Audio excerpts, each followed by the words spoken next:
जय माता दी। शुक्रवार संतोषी माता व्रत कथा। अगर आप शुक्रवार का व्रत करते हैं तो शुक्रवार की व्रत कथा अवश्य सुननी या पढ़नी चाहिए। ऐसा करने से माता की पूजा अर्चना संपूर्ण होती है। इस वीडियो में हम आपको संपूर्ण व्रत कथा के बारे में बताने जा रहे हैं। आइए जानते हैं शुक्रवार की व्रत कथा के बारे में। एक गांव में एक बुढ़िया रहती थी जिसके 7 बेटे थे। 6 बेटे कमाने वाले थे और एक बेटा निकम्मा था। बुढ़िया माँ 6 पुत्रों का झूठा 7वें पुत्र को देती। 7वां पुत्र एक दिन अपनी पत्नी से बोला, देखो मेरी माता का मुझ पर कितना प्रेम है। वह बोली, क्यों नहीं, सबका झूठा बचा हुआ तुमको खिलाती है। वह बोला, जब तक आँखों से न देख लूँ मान नहीं सकता। पत्नी ने हंसकर कहा, देख लोगे तब तो मानोगे। कुछ दिन बाद एक बड़ा त्योहार आया। घर में 7 प्रकार के भोजन और चूरमे के लड्डू बने। वह पत्नी की बात को जांचने के लिए सिर दर्द का बहाना बनाकर पतला कपड़ा सिर पर ओढ़कर रसोई घर में जाकर सो गया और कपड़े में से सब देखता रहा। 6 भाई भोजन करने आए। उसने देखा माँ ने उनके लिए सुंदर सुंदर आसन बिछाए, 7 प्रकार की रसोई परोसी और आग्रह करके उन्हें भोजन कराती रही। वह देखता रहा। 6 भाई भोजन कर उठ गए। तब माँ ने उनकी 5 थालियों में से लड्डुओं के टुकड़ों को उठाया और एक लड्डू बनाया। झूठन साफ कर माँ ने उसे पुकारा, उठ बेटा उठ, तेरे भाइयों ने भोजन कर लिया, अब तू ही बाकी है, तू भी उठकर भोजन कर ले। उसने कहा, माँ मुझे भोजन नहीं करना, मैं परदेश जा रहा हूँ। माता ने कहा, कल जाता हो तो आज ही चला जा। वह बोला, हाँ हाँ जा रहा हूँ। यह कहकर वह घर से निकल गया। चलते समय उसे अपनी पत्नी की याद आई। वह गौशाला में कंडे थाप रही थी। वहाँ जाकर वह बोला, मेरे पास तो कुछ नहीं है, यह अंगूठी है, सो ले लो और अपनी कोई निशानी मुझे दे दो। वह बोली, मेरे पास क्या है, यह गोबर भरा हाथ है। यह कहकर पत्नी ने उसकी पीठ पर गोबर के हाथ की थाप मार दी। वह चल दिया। चलते चलते दूर देश में जा पहुंचा। वहाँ एक साहूकार की दुकान थी। वहाँ जाकर बोला, सेठ जी मुझे नौकरी पर रख लो। साहूकार को नौकर की सख्त ज़रूरत थी। साहूकार ने कहा, काम देखकर दाम मिलेंगे। उसने कहा, सेठ जी जैसा आप ठीक समझे। उसे साहूकार के यहाँ नौकरी मिल गई। वह वहाँ दिन रात काम करने लगा। कुछ दिन में दुकान का लेन देन, हिसाब किताब, ग्राहकों को माल बेचना, सारा काम करने लगा। साहूकार के 7-8 नौकर थे। वे सब चक्कर खाने लगे, लेकिन उसने अपनी लगन, परिश्रम और ईमानदारी से सभी को पीछे छोड़ दिया। उसे अपने किए का फल मिला। सेठ ने भी उसका काम देखा और 3 महीने में ही उसे मुनाफे में साझेदार बना लिया। परिश्रम करते करते 12 वर्ष में ही वह नगर का नामी सेठ बन गया और सेठ अपना सारा कारोबार उस पर छोड़कर बाहर चला गया। इधर उसकी पत्नी पर क्या बीती वह भी सुने। यह वहाँ सास ससुर उसे दुख देने लगे। गृहस्थी का काम करवाकर उसे लकड़ी लेने जंगल में भेजते। इस बीच घर की रोटियों के आटे से जो भूसी निकलती उसकी रोटी बना दी जाती और फूटे नारियल की नरेली में पानी दिया जाता। इस तरह दिन बीतते रहे। एक दिन वह जब जंगल में लकड़ी लेने जा रही थी तब उसे रास्ते में बहुत सी स्त्रियां संतोषी माता का व्रत करती दिखाई दी। यह वहाँ खड़ी होकर पूछने लगी, बहनों यह तुम किस देवता का व्रत करती हो और इसके करने से क्या फल प्राप्त होता है? इस व्रत के करने की क्या विधि है? यदि तुम अपने इस व्रत का विधान मुझे समझाकर कहोगी तो मैं तुम्हारा बड़ा एहसान मानूंगी। उनमें से एक स्त्री बोली, सुनो यह संतोषी माता का व्रत है। इसके करने से निर्धनता, दरिद्रता का नाश होता है, लक्ष्मी आती है, मन की चिंताएं दूर होती है, मन को प्रसन्नता और शांति मिलती है, निपुति को पुत्र मिलता है, प्रीतम बाहर गया हो तो वह शीघ्र लौट आता है, कुंवारी कन्या को मनपसंद वर मिलता है, चलता मुकदमा खत्म हो जाता है, कलह क्लेश की निवृत्ति हो, मुख शांति होती है, घर में धन जमा हो, धन जायदाद का लाभ होता है, तथा और भी मन में जो कुछ कामना हो सब संतोषी माता की कृपा से पूरी हो जाती है, इसमें कोई संदेह नहीं है। वह पूछने लगी, यह व्रत कैसे किया जाता है, यह भी बताओ तो बड़ी कृपा होगी। वह स्त्री कहने लगी, बिना परेशानी, श्रद्धा और प्रेम से जितना भी बन सके प्रसाद लेना, 5.25 पैसे से 5.25 आने तथा इससे भी ज़्यादा शक्ति और भक्ति के अनुसार गुड़ और चना ले। हर शुक्रवार को निराहार रहकर कथा कहना सुनना, इसके बीच कर्म नहीं टूटे।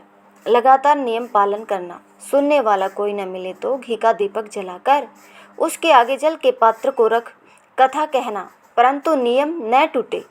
जब तक कार्य सिद्ध न हो नियम पालन करना और कार्य सिद्ध हो जाने पर व्रत का उद्यापन करना। 3 मास में माता पूरा फल प्रदान करती है। यदि किसी के ग्रह खोटे भी हो तो माता 1 वर्ष में अवश्य उनको अनुकूल करती है। कार्य सिद्ध होने पर ही उद्यापन करना चाहिए, बीच में नहीं। उद्यापन में 2.5 सेर आटे का खाजा तथा इसी अनुसार खीर तथा चने का साग बनाना। 8 बच्चों को भोजन कराना, जहाँ तक मिले देवर जेठ भाई बंधु कुटुंब के लड़के लेना, न मिले तो रिश्तेदारों और पड़ोसियों के लड़के बुलाना, उन्हें भोजन करा यथाशक्ति दक्षिणा दे, माता का नियम पूरा करना। ध्यान रखना उस दिन घर में कोई खटाई न खाए। यह सुन वह वहाँ से चल दी। रास्ते में लकड़ी के बोझ को बेच दिया और उन पैसों से गुड़ चना ले माता के व्रत की तैयारी कर आगे चली। रास्ते में संतोषी माता के मंदिर में जा माता के चरणों में लौटने लगी, विनती करने लगी, माँ मैं दीन हूँ, निपट मूर्ख हूँ, व्रत के नियम कुछ नहीं जानती, मैं बहुत दुखी हूँ। हे माता मेरा दुख दूर कर, मैं तेरे शरण में हूँ। माता को दया आई। एक शुक्रवार बीता कि दूसरे शुक्रवार को ही उसके पति का पत्र आया और तीसरे शुक्रवार को उसका भेजा हुआ पैसा आ पहुँचा। यह देखकर जेठानी मुँह सिकोड़ने लगी। इतने दिनों बाद इतना पैसा आया है, इसमें क्या बड़ाई है। लड़के ताने देने लगे। काकी के पास सब पत्थर आने लगे, रुपया आने लगा। अब तो काकी की खातिर बढ़ेगी, अब तो काकी बुलाने से भी नहीं बोलेगी। बेचारी सरलता से कहती है, भैया पत्थर आए रुपया आए तो हम सब के लिए अच्छा है। ऐसा कहकर आंखों में आंसू भरकर संतोषी माता के मंदिर में जा मातेश्वरी के चरणों में गिरकर रोने लगी। माँ मैंने तुमसे पैसा नहीं मांगा, मुझे पैसे से क्या काम, मुझे तो अपने सुहाग से काम है। मैं तो अपने स्वामी के दर्शन और सेवा मांगती हूँ। तब माता ने प्रसन्न होकर कहा, जा बेटी, तेरा स्वामी जल्दी ही आएगा। यह सुनकर खुशी से बावली हो वह घर आकर काम करने लगी। संतोषी माँ विचार करने लगी, इस भोली पुत्री से मैंने कह तो दिया कि तेरा पति शीघ्र आएगा, पर आएगा कहाँ से, वह तो इसे सौपन में भी याद नहीं करता। उसे इसकी याद दिलाने तो मुझे ही जाना पड़ेगा। संतोषी माता ने उस बुढ़िया के बेटे को सौपन में समझाया, पुत्र तेरी घरवाली कष्ट उठा रही है। यह बोला, हाँ माता यह तो मुझे भी मालूम है, परंतु क्या करूं, वहाँ कैसे जाऊं, परदेश की बात है, लेन देन का सारा हिसाब किताब है, कोई जाने का रास्ता ही नज़र नहीं आता, आप ही कोई राह दिखाए कि मैं वहाँ कैसे जाऊं। माँ कहने लगी, सवेरे नहा धोकर संतोषी माता का नाम ले, घी का दीपक जला, दंडवत कर और दुकान पर जा बैठना।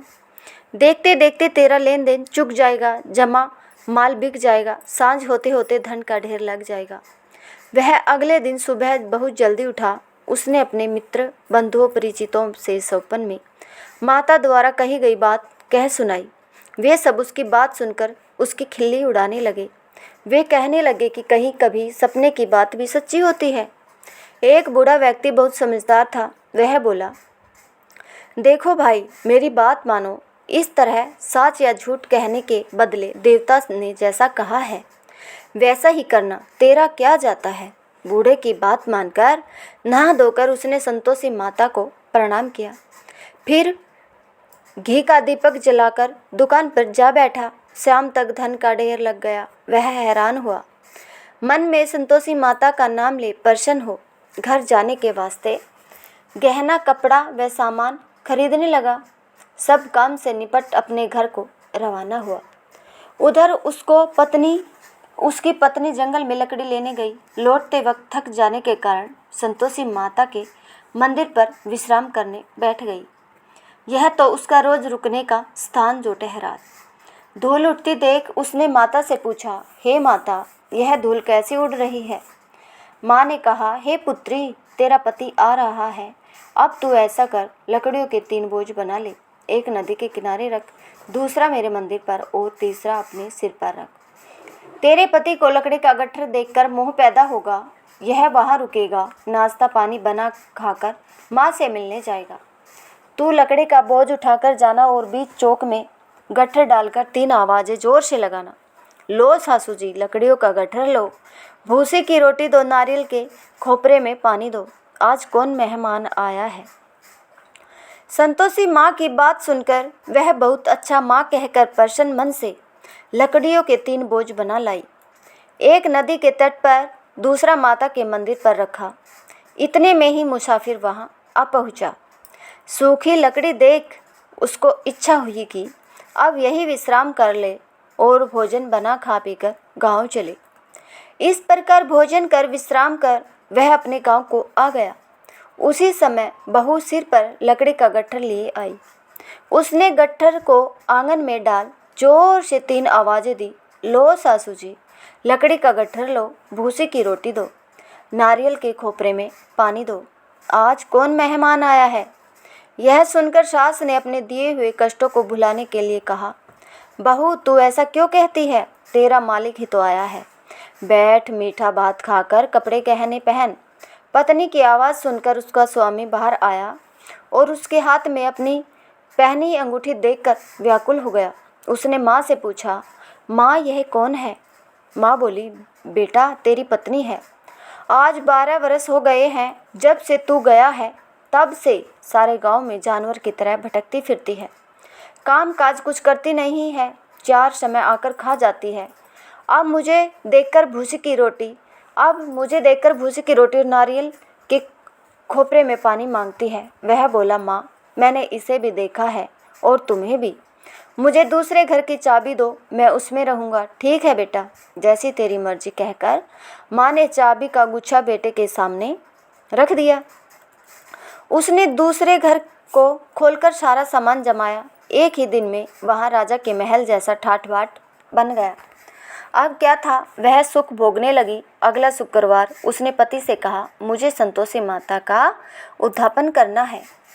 पति बोला, बहुत अच्छा, खुशी से कर लो। वह उद्यापन की तैयारी करने लगी। जेठ के लड़कों को भोजन के लिए कहने गई। उन्होंने मंजूर किया, परंतु पीछे से जेठानी ने अपने बच्चों को सिखाया, देखो रे, भोजन के समय सब लोग खटाई मांगना, जिससे उसका उद्यापन पूरा न हो। लड़के भोजन करने आए, खीर पेट भरकर खाई, परंतु बाद में बात याद आते ही कहने लगे, हमें कुछ खटाई खाने को दो, खीर खाना हमें नहीं भाता, देखकर अरुचि होती है। लड़के उठ खड़े हुए बोले, पैसा लाओ। भोली बहू कुछ जानती नहीं थी, उसने उन्हें पैसे दे दिए। लड़कों ने बाजार जाकर उन पैसों से इमली खरीदी और खाई। यह देखकर बहू पर माता जी ने कोप किया। राजा के दूत उसके पति को पकड़कर ले गए। अब सब मालूम हो जाएगा जब जेल की रोटी खाएगा। बहू से यह वचन सहन नहीं हुए। वह संतोषी माता के मंदिर में गई और कहने लगी, माता तुमने यह क्या किया, हंसाकर क्यों रुलाने लगी। माता बोली, पुत्री तूने मेरा व्रत भंग किया है, इतनी जल्दी सब बातें भुला दी। वह बोली, माता भूली तो नहीं हूँ, न कुछ अपराध किया है, मुझे तो लड़कों ने भूल में डाल दिया, मुझे क्षमा करो माँ। माँ बोली, ऐसी भूल कभी नहीं होती। यह बोली, अब कोई भूल नहीं होगी, अब बताओ मेरे पति कैसे आएंगे। माँ बोली, पुत्री जा, तेरा पति तुझे रास्ते में ही आता मिलेगा। वह मंदिर से निकलकर बाहर आई तो रास्ते में उसे अपना पति आता हुआ मिला। उसने पूछा, कहाँ गए थे। वह बोला, इतना धन जो कमाया है उसका कर राजा ने मांगा था, वह भरने गया था। वह प्रसन्न होकर बोली, भला हुआ, अब घर चलो। फिर अगला शुक्रवार आया। वह बोली, मुझे माता का उद्यापन करना है। पति ने कहा, ठीक है करो। वह फिर जेठ के लड़कों को भोजन को कहने गई। जेठानी ने लड़कों को सिखा दिया कि तुम पहले की तरह खटाई मांगना। लड़के भोजन करने बैठे, लेकिन भोजन करने से पहले ही कहने लगे, हमें खीर पूरी नहीं भाती, जी बिगड़ता है, कुछ खटाई खाने को दो। वह बोली, खटाई खाने को नहीं मिलेगी, खाना हो तो आओ। उनको उठकर चले जाने पर उसने ब्राह्मणों के लड़के बुलाकर भोजन करवाया। दक्षिणा की जगह उन्हें एक फल दिया। इससे संतोषी माता प्रसन्न हो गई। माता की कृपा से 9 माह बाद उसको चंद्रमा के समान एक सुंदर पुत्र प्राप्त हुआ। पुत्र को लेकर वह प्रतिदिन संतोषी माता के मंदिर में जाने लगी। माँ ने सोचा कि यह रोज आती है, आज क्यों न मैं इसके घर चलूं, इसका आसरा देखूं तो सही। यह विचार कर माता ने भयानक रूप बनाया। गुड़ और चने से सना मुख, ऊपर से सूंड के समान होठ, उस पर मक्खियाँ भिन भिना रही थी। दहलीज में पैर रखते ही उसकी सास चिल्लाई, देखो रे, कोई चुड़ैल डाकिनी चली आ रही है, लड़कों इसे भगाओ नहीं तो सबको खा जाएगी।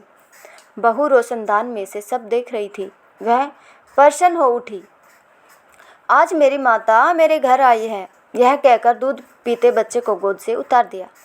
इस पर उसकी सास क्रोध में भरकर बोली, अरे रांड, इसे देखकर कैसी उतावली हुई है जो बच्चे को पटक दिया। इतने में माँ के प्रताप से जहाँ देखो वहाँ लड़के ही लड़के नजर आने लगे। वह बोली, माँ जी, मैं जिनका व्रत करती हूँ यह वही संतोषी माता है। इतना कहकर उसने झट से घर के सारे किवाड़ खोल दिए। सबने माता के चरण पकड़ लिए और विनती कर कहने लगे, हे माता, हम मूर्ख हैं, अज्ञानी हैं, तुम्हारे व्रत की विधि हम नहीं जानते। तुम्हारा व्रत भंग कर हमने बड़ा अपराध किया है। हे माता, आप हमारे अपराधों को क्षमा करो। इस प्रकार बार बार कहने पर संतोषी माता प्रसन्न हुई। इसके बाद उसकी सास कहने लगी, हे संतोषी माता, आपने बहू को जैसा फल दिया वैसा सबको देना। जो यह कथा सुने या पढ़े उसका मनोरथ पूर्ण करना। बोलो संतोषी माता की जय। अगर आपको यह कथा पसंद आई हो तो इस वीडियो को ज़्यादा से ज़्यादा शेयर करें, चैनल को सब्सक्राइब करें। कथा सुनने के लिए हम आप लोगों का तहे दिल से धन्यवाद करते हैं।